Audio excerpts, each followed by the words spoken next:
The Getting of Wisdom by Henry Handel Richardson. Chapter 3. As long as the coach rolled down the main street, Laura sat bolt upright at the window.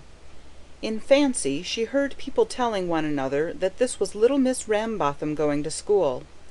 She was particularly glad that just as they went past the Commercial Hotel, Miss Parotet, the landlord's red-haired daughter, should put her fuzzy head out of the window. For Miss Parotet had also been to boarding school, and thought very highly of herself in consequence, though it had only been for a year to finish.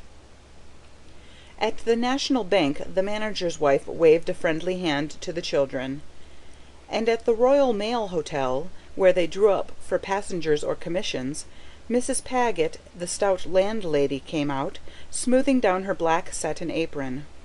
"Well, I'm sure I wonder your ma likes sending you off so alone." The ride had comforted Pin a little, but when they had passed the chief stores and the flour mill, and were come to a part of the road where the houses were fewer, her tears broke out afresh. The very last house was left behind. The high machinery of the claims came into view, the watery flats where Chinamen were forever rocking wash-dirt in cradles, and O'Donnell dismounted and opened the door. He lifted the three out one by one, shaking his head in humorous dismay at Pin, and as little Frank showed signs of beginning too, by puckering up his face and doubling up his body, the kindly man tried to make him laugh by asking if he had the stomach-ache. Laura had one more glimpse of the children standing hand in hand. Even in her trouble Pin did not forget her charges. Then a sharp bend in the road hid them from her sight. She was alone in the capacious body of the coach, alone, and the proud excitement of parting was over. The staunchly repressed tears welled up with a gush, and flinging herself down across the seat she cried bitterly. It was not a childishly irresponsible grief like Pin's. It was more passionate and went deeper, and her overloaded feelings were soon relieved. But as she was not used to crying, she missed the moment at which she might have checked herself, and went on shedding tears after they had become a luxury. "Why, goodness gracious, what's this?" cried a loud, cheerful, and astonished voice, and a fat rosy face beamed in on Laura. "Why, here's a little girl in here, crying fit to break her heart. Come, come, my dear, what's the matter? Don't cry like that, now, don't." The coach had stopped, the door opened, and a stout woman climbed in, bearing a big basket, and followed by a young man with straw-coloured whiskers. Laura sat up like a dart and pulled her hat straight, crimson with mortification at being discovered in such a plight.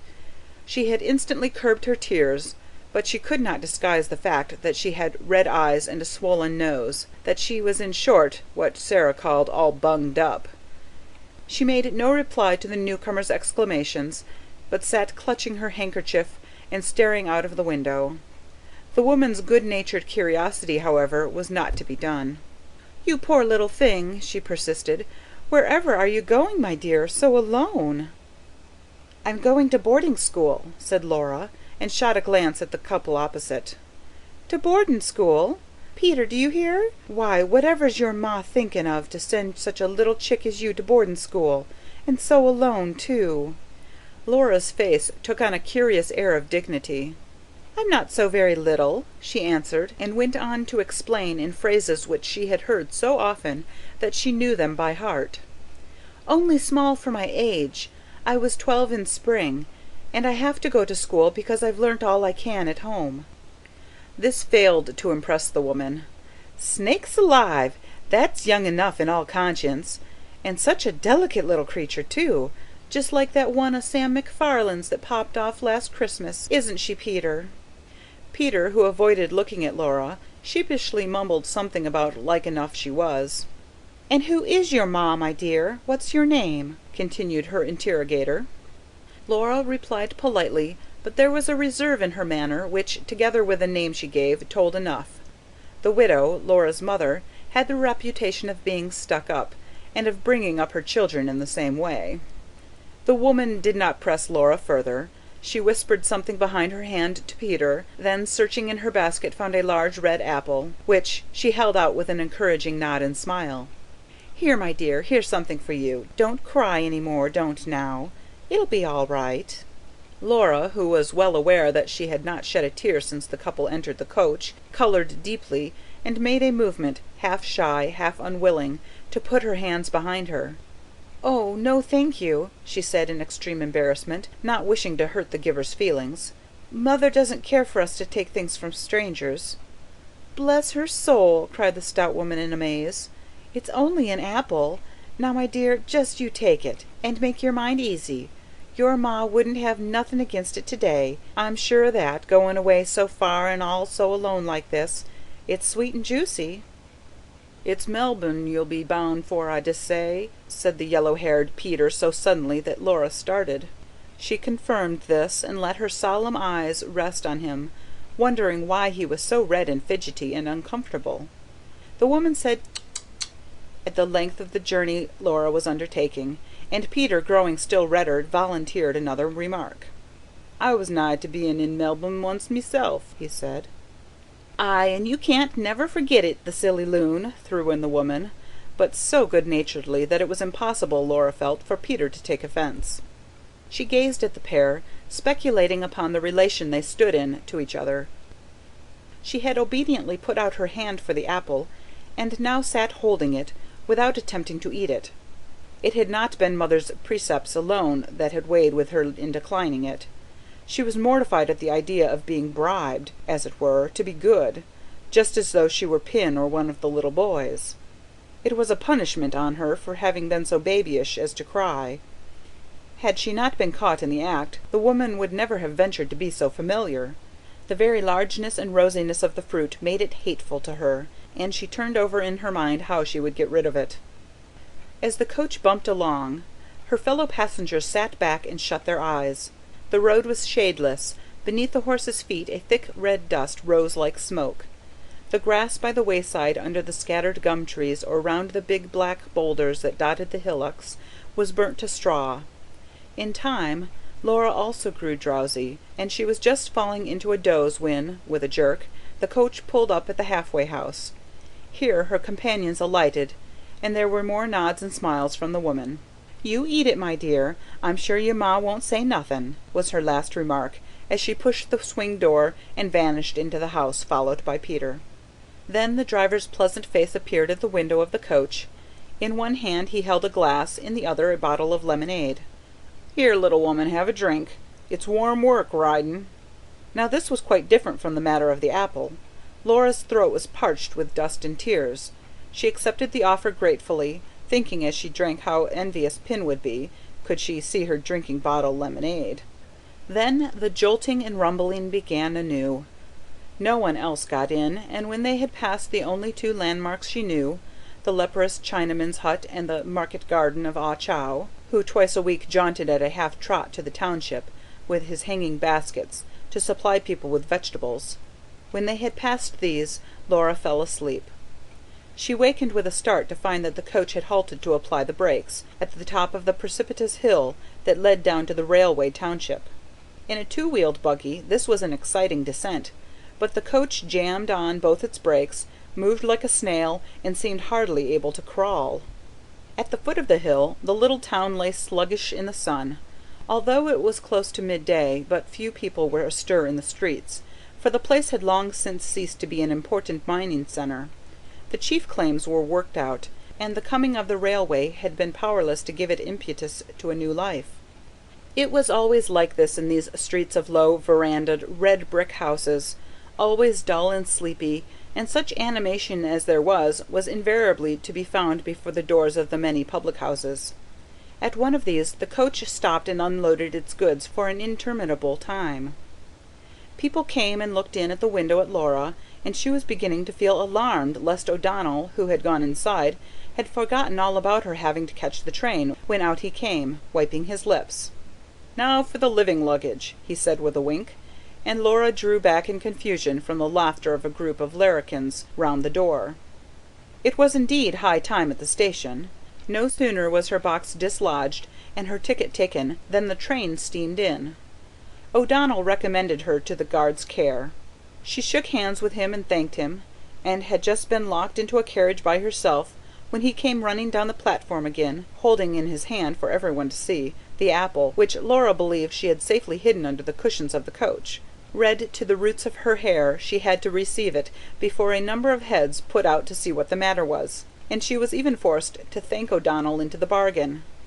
Then the guard came along once more and told her he would let no one get in beside her. She need not be afraid. "Yes, and will you please tell me when we come to Melbourne?" Directly the train was clear of the station, she lowered a window, and taking aim at a telegraph post, threw the apple from her with all her might. Then she hung out of the window as far as she could, till her hat was nearly carried off.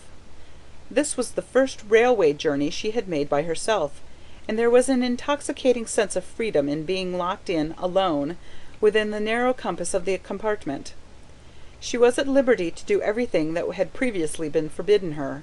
She walked up and down the carriage, jumped from one seat to another, then lay flat on her back, singing to herself, and watched the telegraph poles fly past the windows, and the wires mount and descend. But now came a station, and, though the train did not stop, she sat up, in order that people might see she was travelling alone. She grew hungry and attacked her lunch, and it turned out that Mother had not provided too much after all. When she had finished, had brushed herself clean of crumbs, and handled, till her finger-tips were sore, the pompous half-crown she had found in her pocket, she fell to thinking of them at home, and of what they would now be doing. It was between 2 and 3 o'clock. The sun would be full on the flagstones of the back veranda. Inch by inch Pin and Leppie would be driven away to find a cooler spot for their afternoon game, while little Frank slept, and Sarah splashed the dinner dishes in the brick-floored kitchen. Mother sat sewing, and she would still be sitting there, still sewing, when the shadow of the fir tree, which at noon had shrunken like a dwarf, had stretched to giant size, and the children had opened the front gate to play in the shade of the public footpath. At the thought of these shadows, of all the familiar things she could not see again for months to come, Laura's eyelids began to smart. They had flashed through several stations, now they stopped, and her mind was diverted by the noise and bustle. As the train swung into motion again, she fell into a pleasanter line of thought.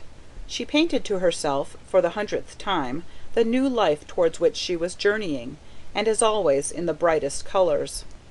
She had arrived at school, and in a spacious apartment which was a kind of glorified mother's drawing-room, was being introduced to a bevy of girls. They clustered round, urgent to make the acquaintance of the newcomer, who gave her hand to each with an easy grace and an appropriate word. They were too well bred to cast a glance at her clothes, which, however she might embellish them in fancy, Laura knew were not what they ought to be. Her ulster was some years old, and so short that it did not cover the flounce of her dress, and this dress, and her hat with it, were Mother's taste, and consequently Laura felt sure nobody else's. But her new companions saw that she wore these clothes with an elegance that made up for their shortcomings, and she heard them whisper, "Isn't she pretty? What black eyes! What lovely curls!" But she was not proud, and by her ladylike manners soon made them feel at home with her, even though they stood agape at her cleverness. None of them could claim to have absorbed the knowledge of a whole house. With one of her admirers she had soon formed a friendship that was the wonder of all who saw it.